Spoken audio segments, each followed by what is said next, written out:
కేటీఆర్ గారికి తెలియపరచున్నది ఏమనగా, మద్యమానేరు ముంపు ప్రాంతం బాధితులు మీ దృష్టిలో త్యాగం చేసినట్టు కాదా?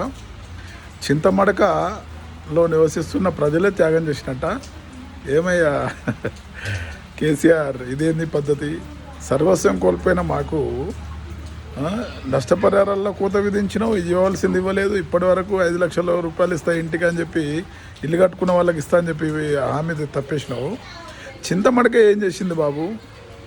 వాళ్ళకు 10 లక్షలకు తక్కువ కాకుండా స్కీమ్ పెట్టేసి రాష్ట్ర ప్రజల ఖజానా నుండి నువ్వు డబ్బులు ఇచ్చినావు.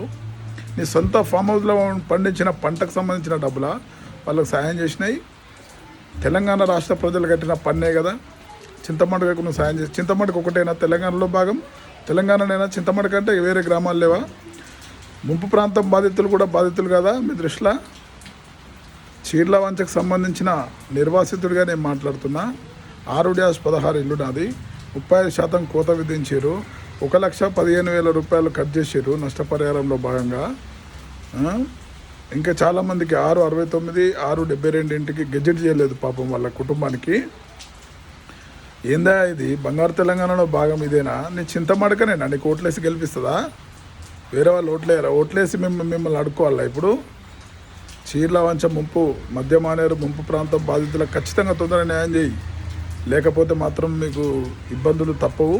రాజకీయంగా మీరు ఎదగలేరుగా. మీకు చివరి అవకాశం ఇదే, అయిపోతుంది మీ పని.